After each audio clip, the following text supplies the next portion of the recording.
Bonjour, je m'appelle Catherine Calix et je dois commencer mon témoignage en parlant de mon enfance. Lorsque ma mère était enceinte de moi, mon père ne souhaitait pas ma naissance.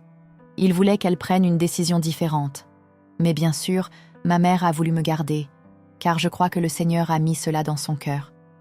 Elle savait à quel point ce serait difficile, car elle n'avait pas terminé ses études et allait être une mère célibataire. Malgré tout, elle a pris cette décision, et je lui en suis reconnaissante, car aujourd'hui, je suis en vie grâce à son choix.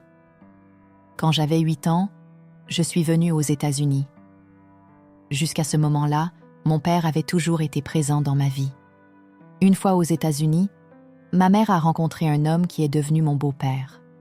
Je pense que l'expérience avec mon père a créé en moi un sentiment de manque, une quête de cet amour paternel, quelque chose que ma mère et moi recherchions toutes les deux. Ma mère avait elle aussi vécu des situations difficiles et voulait me protéger pour que je ne traverse pas les mêmes épreuves. Elle espérait rencontrer quelqu'un qui puisse nous aimer sincèrement toutes les deux. Elle a rencontré cet homme qui, au début, semblait très gentil, même s'il était profondément impliqué dans la santeria, une pratique transmise par sa famille. Il avait grandi dans cet environnement et sa mère lui avait enseigné ses croyances. Cependant, il venait aussi à l'église avec nous et lisait la Bible, comme un chrétien. C'est pourquoi nous n'avons jamais associé la santeria à quelque chose de négatif. Avec le temps, il a commencé à semer de petits doutes dans l'esprit de ma mère. Peu à peu, nous nous sommes éloignés de l'église que nous fréquentions ensemble. Une partie de cet éloignement était due aux doutes qu'il instillait, mais aussi parce que ma mère avait été blessée par certaines expériences vécues dans l'église. Comme elle était mon modèle, si elle n'y allait plus, je ne voulais plus y aller non plus. Je n'avais pas de relation personnelle avec Dieu et on ne m'avait pas appris à en avoir une. Pour moi, être chrétien, c'était simplement aller à l'église. Ma grand-mère insistait toujours pour que je continue d'y aller. Elle me disait « Allez, viens, Zrenia », mais je ne voulais pas. Cela me semblait ennuyeux. Puis, vers mes 12 ans, j'ai complètement arrêté d'aller à l'église. De plus, à cette époque, ma grand-mère ne donnait pas non plus le meilleur exemple, et cela m'a blessée. Tout cela m'a affectée et m'a encore plus éloignée de cet environnement. Lorsque j'avais environ 12 ans, ma vie a commencé à changer. Tout a commencé avec un employé de mon beau-père, un jeune homme que notre famille connaissait déjà. Il a commencé à adopter des comportements qui me mettaient mal à l'aise, des gestes que je ne comprenais pas bien à l'époque mais qui ont éveillé en moi une certaine confusion. Je ne voyais pas cela comme quelque chose de mal. J'imaginais que c'était une forme d'affection familiale.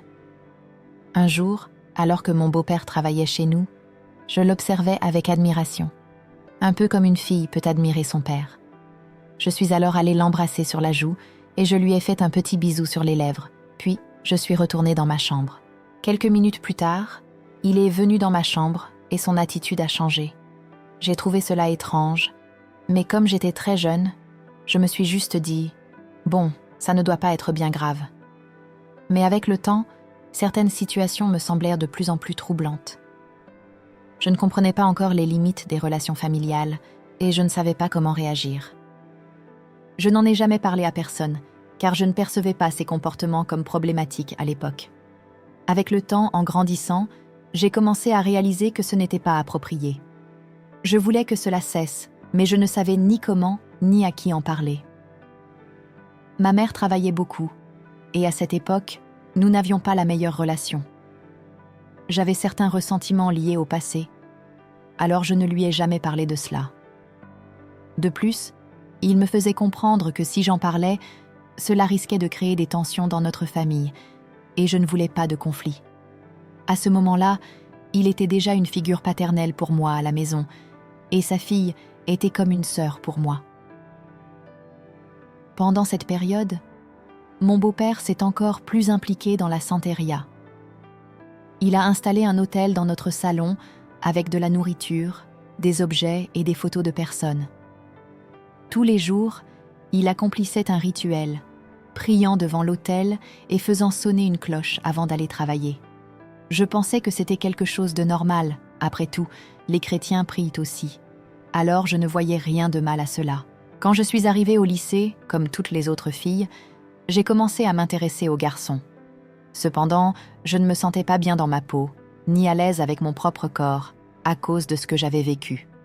À cette époque, les filles aimaient parler de virginité et se demandaient entre elles si elles l'étaient toujours. Je disais que oui, mais je connaissais la vérité, et cela me faisait encore plus mal.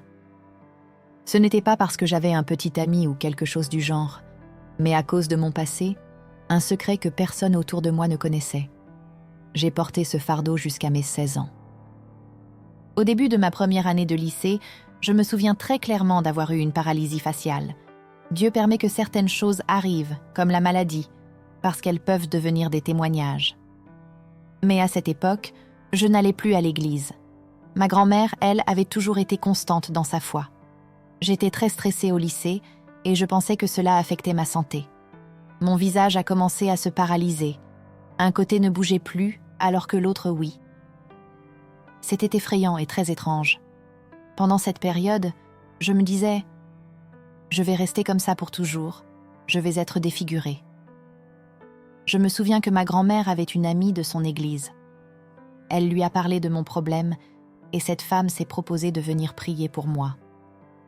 Je ne la connaissais pas, mais elle est venue et a commencé à prier sur moi.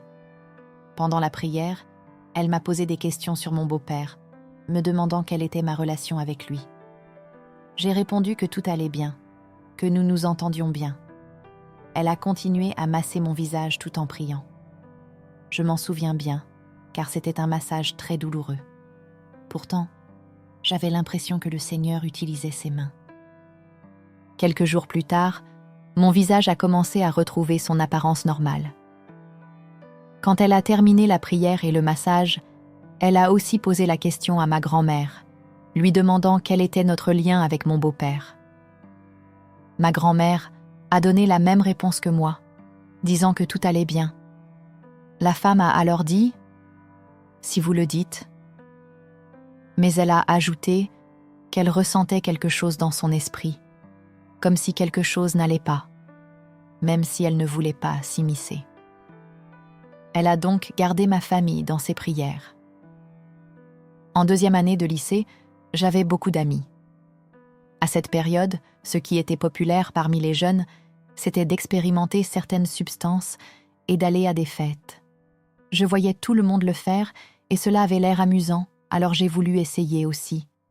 La première fois que j'ai consommé, c'était en deuxième année. Ce n'était pas parce que j'étais triste ou déprimée, mais simplement parce que tout le monde le faisait et que je voulais voir ce que c'était. À partir de là, j'ai réalisé que cela me permettait de me sentir déconnectée de la réalité qui m'entourait. C'était une manière de passer le temps et de me sentir anesthésiée. J'aimais cette sensation et je voulais la retrouver encore et encore. Consommer ces substances me permettait d'oublier ce que je ressentais et ce qui se passait chez moi. Pendant cette période, ma relation avec ma mère s'est énormément détériorée. Nous ne nous supportions plus. Je ne voulais jamais être à la maison, encore moins lui parler. Je ne voulais pas qu'elle découvre ce que je faisais, alors j'évitais tout contact avec elle. Mes notes ont chuté brutalement quand je me suis plongée davantage dans cet univers. Avant cela, j'étais une élève brillante, mais à un moment donné, j'étais sur le point de ne pas obtenir mon diplôme. C'était comme si j'avais abandonné tout espoir. Au fond de moi, je savais que ce que je faisais n'était pas bien, mais à ce moment-là, j'avais l'impression que c'était ce que je méritais. Ma relation avec ma mère était devenue un champ de bataille, et je n'avais jamais eu la présence d'un père. Maintenant, j'avais aussi l'impression d'avoir perdu l'amour d'une mère. Alors, je cherchais de l'affection ailleurs, auprès de mes amis, dans mes activités. À ce moment-là, cela me semblait suffisant. Ma mère a aussi commencé à boire davantage. Je ne peux pas dire qu'elle était alcoolique, mais elle buvait fréquemment. Cela nous a encore plus éloignés l'une de l'autre. À cette époque, j'ai rencontré une fille qui semblait aussi brisée que moi. J'avais l'impression qu'elle me comprenait, même si je ne lui avais jamais raconté mon histoire. Nous avons commencé à nous rapprocher et avons fini par entamer une relation. Malgré cela, je ne me sentais pas bien dans cette situation. J'avais grandi dans un foyer chrétien et je savais ce que disait la Bible. Pourtant, j'étais en quête d'amour, et elle m'en offrait. Mais pendant tout le temps où nous étions ensemble, je n'arrivais jamais à rester sobre. Elle était devenue mon échappatoire, et je passais de plus en plus de temps chez elle pour éviter de rentrer chez moi. Un jour, elle m'a frappée. Je n'avais jamais été agressée par aucun de mes partenaires auparavant, mais, pour une raison que j'ignore, je suis restée. La deuxième fois a été pire. Elle m'a attrapée violemment lors d'une soirée. Je me souviens que, ce soir-là, je demandais de l'aide. J'implorais que quelqu'un intervienne. Mais les gens autour de moi s'en fichaient. Après cet épisode, j'ai compris que je devais sortir de cette relation, mais je ne savais pas comment. J'avais l'impression que si je la quittais, je perdrais mon échappatoire. Je perdrais les amis que j'avais rencontrés à travers elle. Et d'une certaine manière, je lui ferais du mal. À ce moment-là, les choses qui me faisaient du bien auparavant, comme fumer et sortir, ne fonctionnaient plus. Chaque fois que je fumais, je ressentais de la douleur. Ma gorge enflait, mes amygdales s'irritaient, et je n'y arrivais tout simplement plus. Je me sentais enfermée, incapable de parler à qui que ce soit de ma relation, de ma famille, de mes sentiments.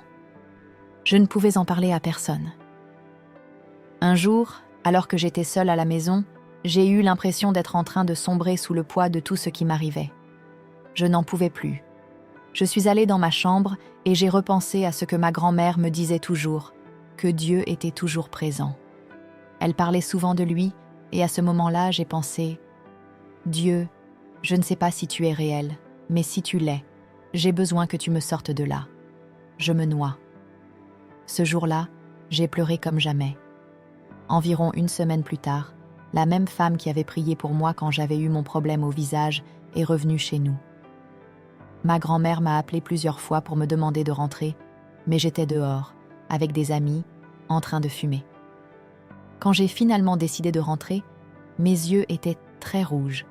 J'étais paniquée à l'idée qu'ils s'en rendaient compte. Dès mon arrivée, je me suis précipitée vers la salle de bain. En me regardant dans le miroir, j'ai pensé « Mes yeux sont vraiment trop rouges. Je vais avoir des ennuis, c'est sûr. Bon, je vais juste baisser la tête, éviter de croiser le regard de quelqu'un et filer directement dans ma chambre. » Quand je suis passée par le salon, j'ai dit rapidement « Bonsoir, que Dieu vous bénisse. » Je voulais passer inaperçue, mais la dame m'a arrêtée et m'a dit « Hé, je veux te parler. » Ma grand-mère, qui était là, a répondu « D'accord, moi, je vais faire la vaisselle. » Et elle est partie, me laissant seule avec cette femme que je connaissais à peine. Elle a commencé en me demandant doucement « Comment vas-tu, ma chérie ? Tout va bien ?» J'ai répondu que oui, que tout allait bien. Puis elle a poursuivi « Pourquoi fais-tu ça ?» Je lui ai demandé « Faire quoi ?» Et elle a continué « Ta mère travaille si dur pour toi. Tu crois qu'elle serait fière de ce que tu fais ?» J'étais figée. Je ne savais pas quoi répondre. Alors j'ai simplement murmuré « Non ». À partir de ce moment-là, je ne me souviens plus de grand-chose. Tout est devenu flou pendant quelques minutes. Plus tard, elle m'a raconté ce qui s'était passé. Elle m'a dit que je m'étais levée, que j'avais retiré mes mains des siennes et qu'avec une voix qui ne semblait pas être la mienne, j'avais dit « Elle n'a pas besoin de toi ». Puis, j'ai commencé à marcher vers ma chambre. Mais la dame m'a suivie, en priant et en répétant des paroles de bénédiction à voix haute. Le moment suivant dont je me souviens, c'est lorsque j'ai repris conscience et réalisé que je pleurais énormément. Je me suis demandé « Pourquoi est-ce que je pleure ?» J'étais en sanglots et elle m'a simplement dit « Tout va bien, ma chérie. Va te reposer, tu vas aller mieux. » Elle m'a demandé si je me sentais fatiguée et j'ai répondu que oui, très fatiguée. Elle a dit « Oui, repose-toi. » Quand je me suis regardée dans le miroir, mes yeux étaient clairs, comme si je n'avais jamais fumé. Avant, ils étaient complètement rouges, mais maintenant, après tout ce qui venait de se passer, ils étaient normaux. Et je me sentais épuisée. Elle est entrée dans ma chambre et a commencé à regarder autour d'elle, comme si elle cherchait quelque chose. Je lui ai demandé « Qu'est-ce que vous cherchez ?» Elle n'a pas répondu directement, Mais elle a pris un casse-noix que j'avais reçu en cadeau et a dit « Je vais prendre ça ». Je lui ai demandé pourquoi et elle a répondu « Je t'expliquerai plus tard ». Puis elle est sortie et a jeté l'objet. Plus tard, elle a expliqué à ma mère que ce casse-noix portait une sorte de mauvaise influence spirituelle et qu'il devait être éliminé. Je ne comprenais pas vraiment ce que cela signifiait à l'époque, mais je lui ai fait confiance. Après cela, elle a demandé à ma mère de ne pas me laisser sortir avec mes amis, ni être seule, que ce soit dehors ou à la maison. J'étais très en colère, car, après tout, j'étais adolescente et je voulais continuer à faire ce que je voulais, même si j'avais demandé à Dieu de m'aider. La semaine suivante, elle nous a invités, ma mère et moi, à aller à l'église où sa fille prêchait. Ma mère n'a pas voulu venir, mais ma grand-mère et moi y sommes allés. Dès que je suis entrée dans l'église, j'ai immédiatement ressenti quelque chose d'étrange, comme si quelque chose m'oppressait, m'empêchant de respirer. J'ai couru dehors et j'ai dit « Non, je ne peux pas rester ici, ramène-moi à la maison ». Elle m'a regardée et m'a demandé ce qui se passait. Je lui ai expliqué « J'ai l'impression d'être étranglée, je ne peux pas respirer ici ». Mais elle a insisté « On va prier, le Seigneur va enlever cela de toi, fais-moi confiance ». J'ai décidé de lui faire confiance, alors je suis retournée à l'intérieur et nous avons commencé à prier. Elle était à ma gauche et ma grand-mère à ma droite. Elles ont levé mes mains et dès que je les ai levées, cette sensation d'oppression a disparu. C'était comme si, enfin, je pouvais respirer à nouveau. Comme si un poids immense venait d'être retiré de mes épaules. J'ai pris une grande inspiration, soulagée, et j'ai pu rester pour le reste du culte. Si tu me demandais aujourd'hui ce qui a été prêché ce jour-là, je ne saurais pas te répondre. Mais je me souviens que, malgré toutes les luttes spirituelles que je traversais encore, j'ai réussi à rester dans l'église. À un moment du culte, ils ont fait un appel à l'autel. J'ai ressenti comme une force qui m'attirait pour que j'y aille. Mais en même temps, des pensées ont envahi mon esprit. Si je fais ça, je ne pourrai plus m'habiller comme ça, parler comme ça, faire ci ou ça. J'étais hésitante, mais ce sentiment de tiraillement était si fort. Alors, je me suis tournée vers ma grand-mère et lui ai demandé « Mamie, tu peux venir avec moi jusqu'à l'autel ?» Elle m'a répondu « Bien sûr ». Je me suis levée et j'ai couru vers l'autel. Je me suis agenouillée et j'ai simplement pensé « D'accord, je suis là ». Ma grand-mère s'est mise à pleurer et à remercier Dieu, pendant qu'un frère, le mari de la femme qui prêchait, posait sa main sur mon dos. À ce moment-là, j'ai senti sa main comme celle d'un enfant, d'une douceur incroyable. Et je me suis mise à pleurer. Il a commencé à prier pour moi et a dit « Ce jour-là, tu as demandé à Dieu s'il était réel, s'il existait, et tu lui as demandé de t'aider. Il était là, il t'a entendu, et il ne t'a jamais quitté. C'est toi qui t'es éloigné de lui. » Je ne pouvais pas arrêter de pleurer. J'étais bouleversée par le fait qu'il savait exactement ce que j'avais dit à Dieu ce jour-là, alors que je n'en avais jamais parlé à personne. Dans mon cœur, j'ai pensé « Ce Dieu qu'il sert, je le veux dans ma vie. » Et c'est à ce moment-là que j'ai accepté le Seigneur. La première chose que Dieu a changé en moi ce jour-là, c'est mon besoin d'utiliser des substances pour m'anesthésier. L'amour que j'ai ressenti à cet instant était quelque chose que je n'avais jamais connu auparavant. Tout ce que je cherchais, c'était là, devant moi. Il m'a montré l'amour paternel dont j'avais tant besoin, cet amour d'un père qui ne m'abandonnerait jamais. Il m'a fait comprendre qu'il avait toujours été là, et à cet instant, je me suis sentie comme une enfant à nouveau. Après ce jour-là, j'étais complètement amoureuse de Dieu. Je voulais raconter mon expérience à tous mes amis. Je voulais partager avec le monde ce qui m'était arrivé. J'ai changé ma façon de m'habiller, ma façon de parler, et j'ai jeté tout ce qui était lié aux substances que j'utilisais avant. À l'école, j'ai commencé à porter ma Bible dans mon sac à dos, et pendant les pauses, je la lisais.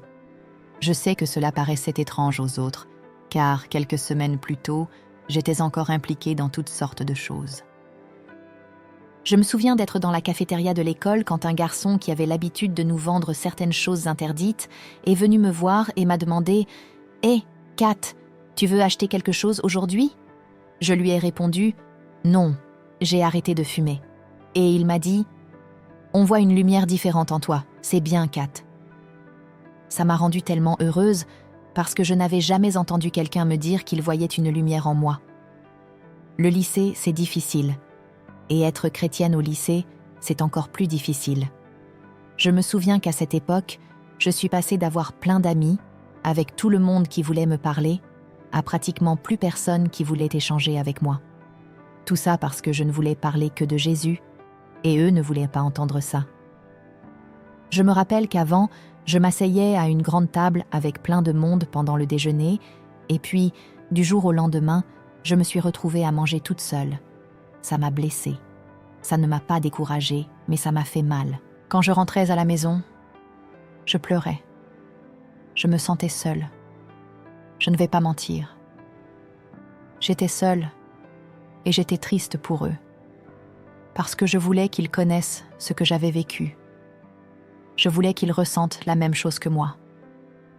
Mais le fait qu'ils ne veuillent pas écouter me rendait triste. Je rentrais de l'école et je priais pour eux. Je pleurais aussi, parce que je n'avais plus d'amis avec qui parler de Jésus. Mais après avoir pleuré, je ressentais toujours la paix du Seigneur et je disais « Seigneur Jésus, je sais que je n'ai besoin que de toi. Je n'ai besoin de personne d'autre. Tu es tout ce qu'il me faut. » C'était devenu presque un cycle quotidien, parce que c'était difficile. C'était difficile d'aller à l'école, de voir tout le monde avec son groupe d'amis et de réaliser qu'avant, je faisais partie de cela, mais que maintenant, ce n'était plus le cas. Un jour, après être rentrée chez moi et avoir raconté à Dieu ce que je ressentais, il m'a montré une image. J'étais assise à la table du déjeuner, toute seule, et puis je l'ai vu assis à côté de moi. J'ai commencé à pleurer parce que j'ai senti qu'il me disait « Tu n'es pas seule, je suis là avec toi. Tout va bien, même si plus personne ne veut être près de toi. Moi, je suis là. » À cette époque, ma mère n'était pas encore chrétienne. Je m'étais convertie avant elle, donc c'était difficile de gérer le lycée et ensuite de rentrer chez moi, où ma mère ne partageait pas ma foi.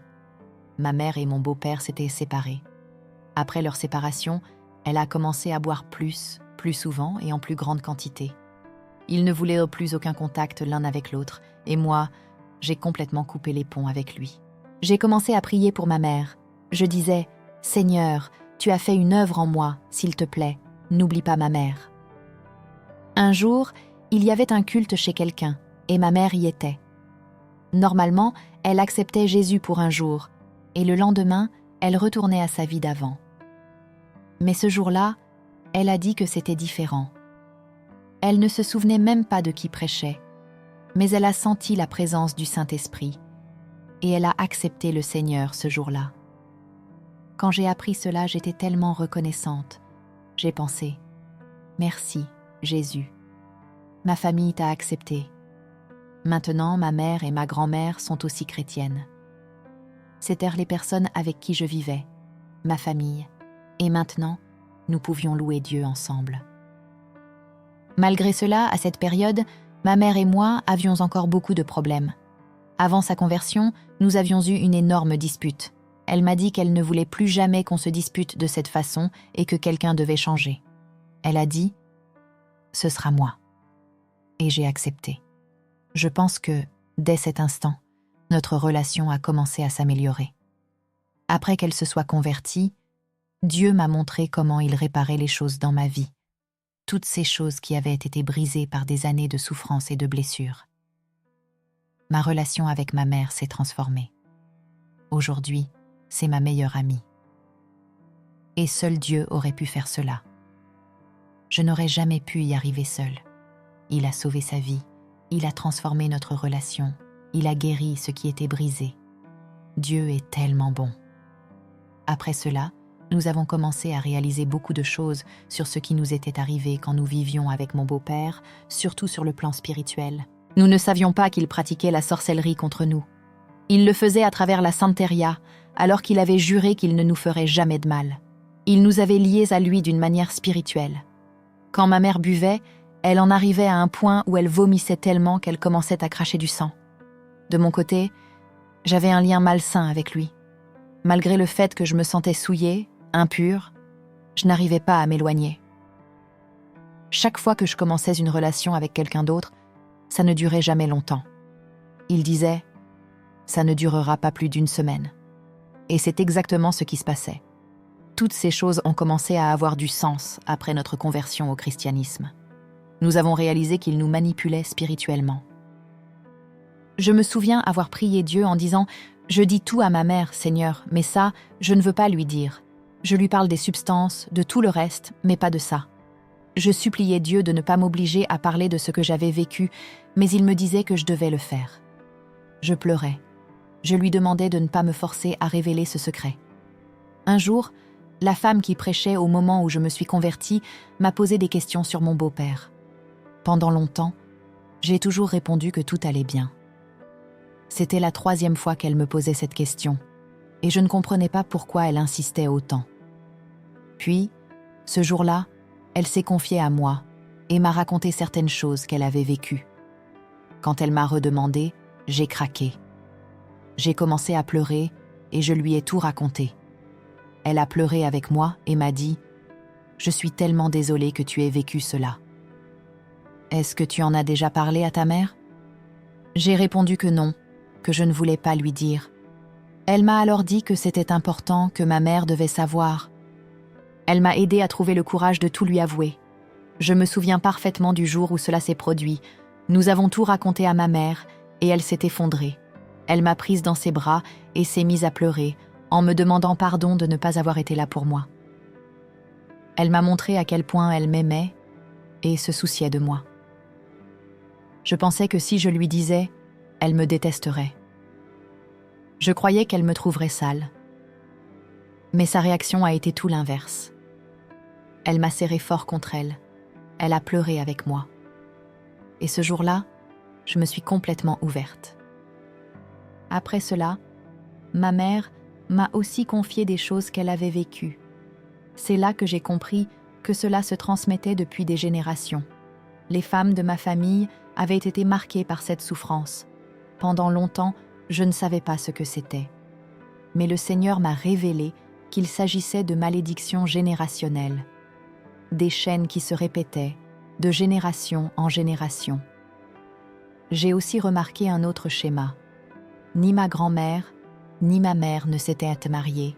Elles avaient eu des enfants sans être mariées. Ma mère aussi avait vécu cela. Et ensuite, elle m'a eu. Et là, je me suis dit, je ne veux pas que cette histoire se répète avec moi. Mais je luttais encore avec le pardon.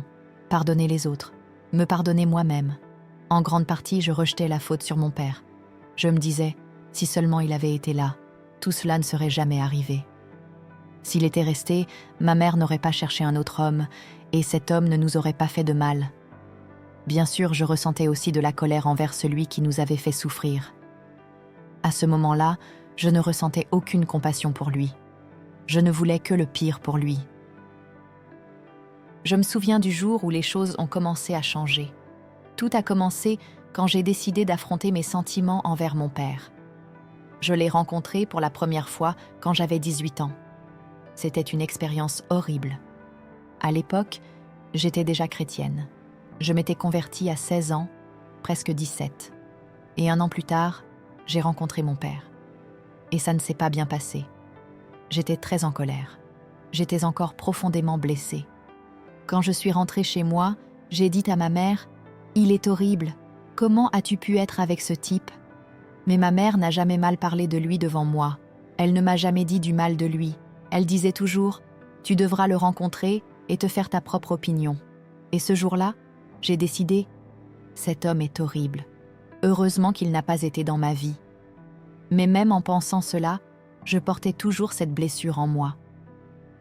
À cette époque, des baptêmes étaient organisés et je voulais obéir à la parole de Dieu en me faisant baptiser. Mais je me sentais encore impure, comme si mon corps était souillé. Le jour de mon baptême, je n'ai pas pu m'empêcher de pleurer. C'était une expérience profondément émotive. J'ai été la dernière personne à être baptisée ce jour-là. Avant cela, je priais Dieu en disant « S'il te plaît, Seigneur, fais en sorte que je sois la première ou la dernière, mais pas au milieu. » Il y avait quelque chose de spirituel derrière cela. Je ne saurais l'expliquer, mais pour moi, ça avait du sens. Quand j'ai commencé à marcher vers l'eau, les larmes ont commencé à couler sans que je puisse les arrêter. J'ai senti Dieu me dire « Je t'ai lavé avec mon sang, mais tu ressens le besoin d'une représentation physique de cela, et le baptême va te l'apporter. » Quand je suis entrée dans l'eau et que j'ai été plongée sous la surface, j'ai ressenti, en remontant, que j'étais une nouvelle personne. C'était comme si j'étais morte et revenue à la vie. Le Seigneur m'avait donné un nouveau corps et je ne pouvais pas arrêter de pleurer. Je suis sortie de l'eau en le remerciant. Merci Seigneur, j'en avais tellement besoin. C'était une expérience spirituelle puissante qui a marqué ma vie pour toujours. À partir de ce moment-là, j'ai commencé à réaliser que le Seigneur travaillait sur mon cœur, sur mes émotions, sur la manière dont je me percevais et sur ma vision des autres. Mais je continuais à lutter contre des pensées qui me condamnaient, surtout sur mon identité. Je croyais encore que personne ne voudrait jamais m'épouser ou être avec moi à cause de ce que j'avais vécu. Pendant longtemps, j'ai cru que les autres allaient me voir comme quelqu'un de sale, d'indigne. Mais Dieu a commencé à transformer ma façon de penser.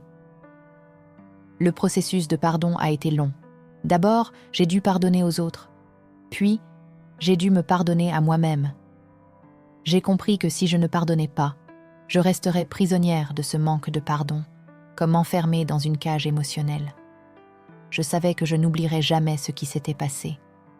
Mais Dieu m'a montré la situation sous un autre angle. Il m'a révélé que ceux qui m'avaient blessée étaient aussi des âmes brisées, tout comme moi. Mon père, par exemple, était aussi quelqu'un de blessé et je ne l'avais jamais vu de cette façon auparavant. Je me souviens d'un culte où je priais Dieu de m'aider à pardonner. Il m'a montré l'image de mon père et m'a dit « Je l'aime, tout comme je t'aime ». J'ai commencé à pleurer et j'ai répondu « Mais il m'a fait du mal ». Et Dieu a simplement dit « Je l'aime quand même ». À cet instant, j'ai commencé à voir mon père et mon beau-père comme des âmes perdues, qui avaient aussi besoin de l'amour de Dieu. Pardonner n'a pas été facile, surtout pour mon beau-père. Depuis cette époque, je n'ai plus jamais parlé avec lui. Ma mère, elle, l'a revu quelques fois, et elle a été plus rapide que moi à lui pardonner. Elle lui a même téléphoné pour lui dire qu'elle l'avait pardonné. Quand elle l'a revu, elle n'a plus ressenti de colère, juste de la compassion. Elle m'a dit « Continuons à prier pour lui ». Avec mon père, la situation était différente. Nous nous parlons aujourd'hui, mais nous ne sommes pas proches. Cependant, quand je prie pour lui, je ne ressens plus de colère. Je pleure pour lui, pour ma belle-mère, pour leur famille. Parce que ça me fait mal de les voir dans cet état. Dieu est si bon pour traiter ces choses. Il le fait avec ordre et au moment parfait. Ça prend du temps, mais c'est ainsi que les blessures guérissent. J'aurais aimé que tout soit réglé en un jour. Mais marcher avec Dieu, ce n'est pas comme ça. Ce n'est pas facile, mais ça en vaut la peine. Parce que maintenant, je sais que je ne suis pas seule. J'apprends encore, chaque jour. La relation avec Dieu est un chemin qui ne cesse d'évoluer, de grandir. Ce n'est pas toujours simple, mais avec lui à nos côtés, tout devient plus supportable. Pour ceux qui vivent la même chose que moi, qui cherchent de l'amour ou du réconfort dans des choses éphémères, je veux vous dire ceci. Si vous cherchez du réconfort dans des choses passagères, vous ne trouverez qu'un soulagement temporaire. Mais si vous voulez un soulagement durable, alors vous ne le trouverez qu'en Dieu. C'est ainsi que je l'ai trouvé, et personne ne pourra jamais me l'enlever. Dieu a bien plus qu'assez pour donner. Il suffit de lui demander. Qui est Jésus pour moi? Il est mon Père, mon consolateur, celui qui me soutient. Il est ma vie, mon meilleur ami. Mes derniers mots pour ceux qui écoutent mon témoignage sont les suivants. Ce n'est pas facile, mais ça en vaut la peine. Marcher avec Dieu ne sera jamais simple, mais il nous donne la force, il nous soutient, il nous protège et nous encourage à continuer. Parce qu'il est toujours avec nous. Nous ne sommes pas seuls sur ce chemin. Il est à nos côtés à chaque instant, dans les bons moments comme dans les épreuves, dans la beauté comme dans les moments les plus sombres.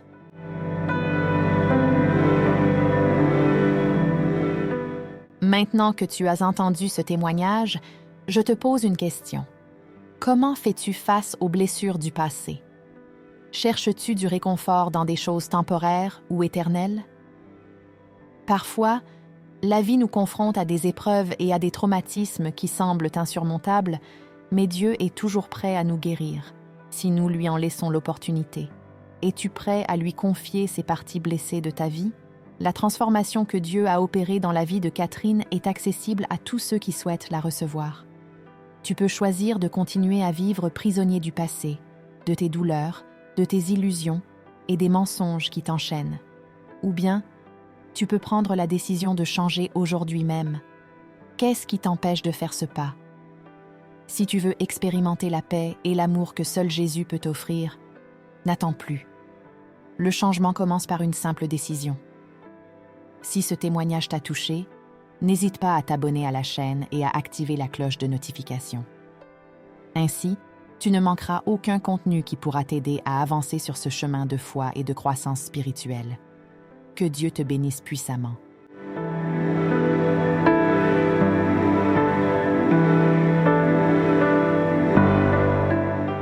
J'ai grandi dans un logement social grâce à l'aide du programme Section 8 et nous dépendions de l'aide gouvernementale pour nous nourrir. Cette situation m'a causé de nombreux traumatismes. Et comme je vivais déjà dans un foyer abusif, cela m'a encore plus poussé vers la rue, où je me sentais perdu, sans direction et sans véritable famille. À ce moment-là, j'ai senti que la mort me frôlait. Je me suis dit, un de ces jours, ce sera mon tour. Et quel gâchis ce serait, après 12 ans de prison, de mourir avec ce vide intérieur. Tu peux avoir de l'argent, mais sans le bonheur, à quoi bon? Mais ce serait tellement triste. Puis, il m'a dit quelque chose qui m'a vraiment surpris. Toutes les choses que tu as faites dans ta vie, toutes ces mauvaises actions qui t'ont laissé vide, déprimé et misérable, c'est normal. En entendant cela, j'ai réalisé que, toute ma vie, on m'avait dit que je n'étais pas normal. On m'avait dit que j'étais anormal, bipolaire, que j'avais un TOC, voire schizophrène. Mais ce qu'ils me disaient, pour la première fois, c'était que j'étais normal, parce que c'était le péché qui me poussait à agir ainsi. Ce n'était pas ma faute. Tu es une personne imparfaite qui essaie de vivre parfaitement, et c'est pour cela que tu échoues sans cesse. Cela crée un vide dans ton cœur. Si vous avez été touché par ce témoignage et souhaitez voir cette histoire et d'autres histoires comme celle-ci, n'oubliez pas de vous abonner à notre chaîne. Ici, nous partageons des expériences puissantes qui peuvent transformer des vies et renforcer la foi. Cliquez sur le bouton d'abonnement, activez la cloche pour recevoir des notifications et rejoignez notre communauté de foi et d'espoir.